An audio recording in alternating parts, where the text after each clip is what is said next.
മതവിശ്വാസം നമ്മുടെയൊക്കെ ജീവിതത്തെ എത്രമാത്രം ബാധിക്കുന്നു എന്നുള്ളതിൻ്റെ ഒരു തെളിവാണ് നിമിഷപ്രിയ കേസിൽ ഈ തലാൽ മുഹമ്മദിൻ്റെ സഹോദരൻ പറഞ്ഞത്.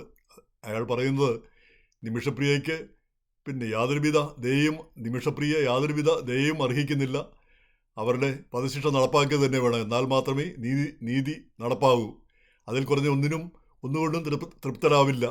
വേറൊന്നിനും തങ്ങൾ തയ്യാറല്ല. ദയാദിനം മേടിച്ചൊന്നും ഇവരുടെ ജീവൻ രക്ഷിക്കാൻ തങ്ങൾക്ക് താല്പര്യമില്ല എന്നുള്ള രീതിയിലാണ് അയാൾ സംസാരിച്ചത്. അപ്പോൾ അയാളുടെ വിശ്വാസമനുസരിച്ച് ഒരു കൊലപാതകത്തിന് മറ്റൊരു കൊലപാതകം തന്നെയാണ് അതിൻ്റെ ഒരു മറുപടി. കണ്ണിന് പകരം കണ്ണ്, ജീവനെടുത്തു, അതിന് ജീവന് പകരം മറ്റൊരു ജീവൻ. ആ രീതിയിലാണ് അയാൾ ചിന്തിക്കുന്നത്. ഇപ്പം ഞാൻ ഓർത്ത് ഇനി ക്രൈസ്തവരാണെങ്കിൽ പലരും ഓർക്കും പോട്ടെ, ഈ ബൈബിളിൽ പറയുന്നത് അങ്ങനെ കണ്ണിന് പകരം കണ്ണ്, അതല്ല ശത്രുവിനോട് ക്ഷമിക്കണം, ഒരു കർണത്തടിച്ചാൽ മറ്റേ കർണം കൂടെ കാണിക്കണം, ഇങ്ങനെയൊക്കെയുള്ള കാര്യങ്ങളാണ് ബൈബിളിൽ പറയുന്നത്. അപ്പം ക്രിസ്ത്യാനി വല്ലതും ആയിരുന്നെങ്കിൽ ഒരു പക്ഷേ വേറൊരു രീതിയിലായിരിക്കും മറുപടി പറയുക. ഇത്രയധികം ഇത്രയധികം എതിർപ്പുകളും ഇത്രയധികം മാധ്യമ ശ്രദ്ധയൊക്കെ വന്നപ്പം ചിലപ്പോൾ ഒരു പക്ഷേ നിലപാട് മാറ്റാനും സാധ്യതയുണ്ടായിരിക്കാം. പക്ഷേ നമ്മൾ കാണുന്നത് അതിൽ കൂടുതൽ കൊലപാതകങ്ങൾ ഈ ടെക്സസിലും ഫ്ലോറിഡയിലുമൊക്കെ ഈ കൊലപാതകങ്ങളല്ല, ഈ വധശിക്ഷകൾ. അത് ഒരു തരത്തിൽ പറഞ്ഞാൽ അതും കൊലപാതകമാണല്ലോ. അതെല്ലാം നടത്തുന്നതും ഒന്നാന്തരം ക്രിസ്ത്യാനികൾ ക്രൈസ്തവ രാജ്യങ്ങളിലാണ്, ക്രൈസ്തവ പ്രദേശങ്ങളിലാണ്. അപ്പോൾ ഇങ്ങനെയുള്ള വധശിക്ഷകൾ പാടില്ല എന്ന് പറഞ്ഞ് ഈ ഒരു കന്യാസ്ത്രീ എഴുതിയ ഡെഡ് മാൻ വാക്കിംഗ് എന്ന് പറഞ്ഞ ആ പുസ്തകം ബെസ്റ്റ് സെല്ലറായി. ആ സിനിമ വലിയധികം ഓടുകയും ചെയ്തു. എന്നാലും ഈ വധശിക്ഷയ്ക്ക് ഒരു ഇളവുമില്ല. 30-40 വർഷം കഴിഞ്ഞ് വയസ്സരായിട്ടുള്ള ആളുകളെ കൂടി വധിക്കുന്നത് നമ്മൾ കാണുന്നു. അതുകൊണ്ട് എന്ത് സന്തോഷമാണ് കിട്ടുന്നത് നമുക്ക് അറിഞ്ഞുകൂടാ. ഈ ചില ആളുകളെ മഹാദ്രോഹികളെ കൊല്ലാതെ വേറെ എന്ത് ചെയ്യുമെന്ന് ചോദിക്കുന്ന ആളുകളുണ്ട്. അക്കാര്യത്തിൽ ഇന്ത്യയുടെ സുപ്രീം കോടതിയാണെന്ന് തോന്നുന്നു ഏറ്റവും നല്ല വിധി പ്രഖ്യാപിച്ചത്.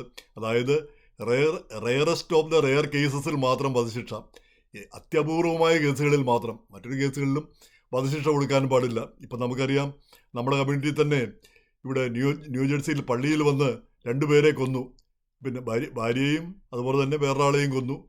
ആ പയ്യനെ അന്ന് പയ്യനല്ല അയാളെ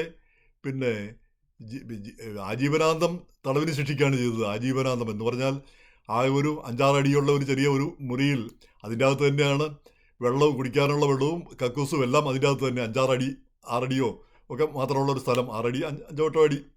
അപ്പോൾ അതിനകത്ത് ജീവിതാന്ത്യം വരെ കിടക്കണം. ഒരിക്കൽ പോലും പുറത്തിറങ്ങാൻ പറ്റില്ല, ജയിലിന് പുറത്തിറങ്ങാൻ പറ്റില്ല. അതാണ് ശിക്ഷ. ആ ശിക്ഷയാണ് കുറച്ചുകൂടെ നല്ലതെന്ന് തോന്നിപ്പോകുന്നു. കാരണം വധശിക്ഷ നടപ്പാക്കുന്നതിന് കൂടുതൽ ചിലവ് വരുമെന്നാണ് പറയുന്നത്. ഇങ്ങനെ കിടന്നാൽ അത്ര ചിലവൊന്നും വരില്ല എന്നും, അതുപോലുള്ള ചിലവുകളൊന്നും വരുന്നില്ല എന്നും. എന്നാൽ ആ പീഡനം അർഹമായ ഒരു പീഡനമാണ് ഇവിടെയും കിട്ടുന്നത്. ഇതിൽ കൂടുതൽ എന്താണ് പീഡനം? ഒരു ഇടുങ്ങിയ കൂട്ടിൽ ഒരു ജീവിതം മുഴുവൻ അവിടെ കഴിച്ചു കൂട്ടുക എന്ന് പറയാമോ? പുറത്തിറങ്ങാൻ പറ്റാത്തൊരു സ്ഥിതി വരിക എന്ന് പറഞ്ഞാൽ, പുറത്ത് ആകാശമൊന്നും കാണാൻ പറ്റില്ല എന്ന് പറഞ്ഞാൽ എന്തായിരിക്കും ആ സ്ഥിതി? അപ്പോൾ അങ്ങനെയുള്ള ആ ശിക്ഷ, അങ്ങനെയുള്ളൊരു ബദൽ ശിക്ഷയുള്ള സമ്പ്രദായം ഉള്ളപ്പോഴാണ് ഈ ഓരോ കുറ്റത്തിനും ഇങ്ങനെ ആളുകളെ പിടിച്ച് നിഷ്കരണം വധശിക്ഷയ്ക്ക് വിധേയമാക്കുന്ന ഒരു സമ്പ്രദായം. അതിലേറ്റവും എനിക്ക് തോന്നുന്നത് ഈ 9/11 കഴിഞ്ഞപ്പോഴത്തേക്ക് ഈ ടെക്സസിൽ ഒരു ഒരു പട്ടേലിനെ, കട നടത്തിക്കൊണ്ടിരുന്ന ഒരു പട്ടേലിനെ പോയി ഒരു അമേരിക്കക്കാരൻ, വെള്ളക്കാരനാണ്, അയാൾ പോയി വെടിവെച്ച് കൊന്നു.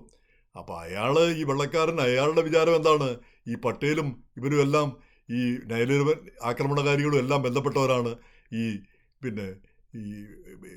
വേൾഡ് ട്രേഡ് സെൻറ്റർ തകർത്തവരൊക്കെ ഈ വിഭാഗത്തിൽപ്പെട്ടവരാണെന്ന്, ഇങ്ങനെയൊക്കെയുള്ള ഒരു ധാരണയിലാണ് ഇയാൾ കുറ്റകൃത്യം ചെയ്യുന്നത്. എന്തായാലും അയാളെ വധശിക്ഷയ്ക്ക് വിധിച്ചു, അയാളുടെ വധശിക്ഷ നടപ്പാക്കുകയും ചെയ്തു. ഞാൻ ഓർക്കായിരുന്നു ഇന്ത്യയിലായിരുന്നെങ്കിലോ, ഇന്ത്യയിലാണെങ്കിൽ അയാളൊരു രാജ്യസ്നേഹത്താൽ പ്രേരിതനായി ചെയ്തൊരു കാര്യമാണ്. എന്നല്ല ഈ വ്യക്തിയോടുള്ള ഒരു വിരോധം കൊണ്ട് ചെയ്തതല്ല. ആ രാജ്യത്തോടുള്ള ആ സ്നേഹം, ഇവരെല്ലാം രാജ്യത്തിൻ്റെ ശത്രുക്കളാണെന്നുള്ള ഒരു തെറ്റായ ധാരണ, കാരണം അത്രയുള്ള അയാളുടെ വിവരം എന്ന് വിചാരിക്കാം. എന്നാൽ പോലും അമേരിക്ക അയക്ക് മാപ്പ് കൊടുക്കണമെന്ന് പറഞ്ഞ് ഇയാൾ ആക്രമിച്ച മറ്റൊരാൾ ശക്തമായ പ്രചാരണമൊക്കെ നടത്തിയെങ്കിലും ഇവിടുത്തെ സിസ്റ്റം അതിന് വഴങ്ങിയില്ല. എന്തായാലും ഈ അമേരിക്കയിൽ നടക്കുന്ന വധശിക്ഷകളും അത്ര സുഖമുള്ള ഒരു കാര്യമല്ല. ഈ കാണുന്ന ചെറിയ കുറ്റങ്ങളൊക്കെ, അതുകൊണ്ട് കുറ്റകൃത്യങ്ങൾ ഇല്ലാതാവുന്നുണ്ടോ? വധശിക്ഷ ഇങ്ങനെ നിഷ്ഠൂരമായിട്ട് ഇങ്ങനെ ശിക്ഷ നടപ്പാക്കുന്നത് കൊണ്ട് കുറ്റകൃത്യങ്ങൾ ഇല്ലാതാവുകയോ ആ കുറ്റങ്ങൾ ഇല്ലാതാവുകയോ ഒന്നും ചെയ്യുന്നില്ല. വീണ്ടും ഇത് ആവർത്തിക്കപ്പെടുകയാണ് ചെയ്യുന്നത്. അപ്പോൾ എനിക്ക് തോന്നുന്നത് ആ ഇന്ത്യൻ സുപ്രീം കോടതിയുടെ ആ വിധിയാണ് ഏറ്റവും മനോഹരമായ വിധി. Rarest of the rare cases. അതായത് ഇന്ത്യ ആക്രമിക്കാൻ വന്നു കസബിനെ, അവനെ കൊന്നില്ലെങ്കിൽ പിന്നെ നമ്മളൊരു രാജ്യമെന്ന നിലയിൽ നമുക്ക് നിലനിൽപ്പില്ല. ആ രീതിയിലുള്ള കേസുകൾ. അല്ലെങ്കിൽ പിന്നെ എന്താ ഇപ്പോഴുണ്ട് വധശിക്ഷ കൊടുക്കാൻ പറ്റിയ കേസുകളുണ്ട് കേരളത്തിൽ. എന്താ ഒരു കക്ഷി അയൽപക്കത്ത് എന്തോ ചെറിയ പ്രശ്നത്തിൻ്റെ പേരിൽ പാട്ട് വെച്ചെന്നോ എന്തോ എൻ്റെ പേരിൽ അയൽപക്കത്തുള്ള 3 പേരെ വീട്ടിൽ കയറി നിഷ്കരണം കൊല്ലുന്നു. അതുപോലെ തന്നെ ഈ പിന്നെ സ്വന്തം കുടുംബത്തിലെ 5 പേരെ ഒരു പയ്യൻ കൊല്ലുന്നു.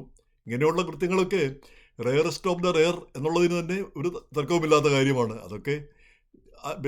അതൊക്കെ ഇങ്ങനെയുള്ള ശിക്ഷ അർഹിക്കുന്നതുമാണ്. നേരെ മറിച്ച് അവിടെ കാമുകനെ ജ്യൂസിൽ വിഷം കലർത്തി കാമുകനെ കൊന്ന പെണ്ണിനെ പിന്നെ തൂക്കിക്കൊല്ലാനൊക്കെ വിധിച്ചു എന്ന് പറഞ്ഞാൽ അത് ഇത്തിരി കൂടിപ്പോയി എന്ന് തോന്നുന്നു. ഇന്ത്യൻ മനസാക്ഷി അനുസരിച്ച്. അമേരിക്കൻ മനസാക്ഷിയാണെങ്കിൽ ഒരു കുഴപ്പമില്ല, അത് വളരെ അർഹമായ ഒരു ശിക്ഷയായിട്ട് നമ്മൾ കണക്കാക്കുകയും ചെയ്യും.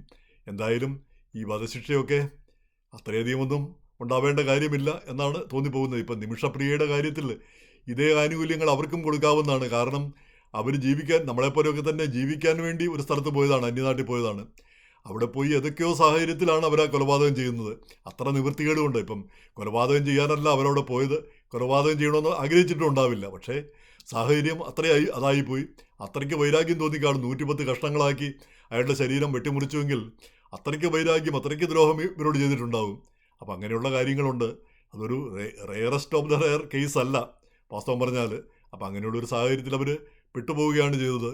ആ ഒരു ദയ അവർ അർഹിക്കുന്നുമുണ്ട്. അപ്പോൾ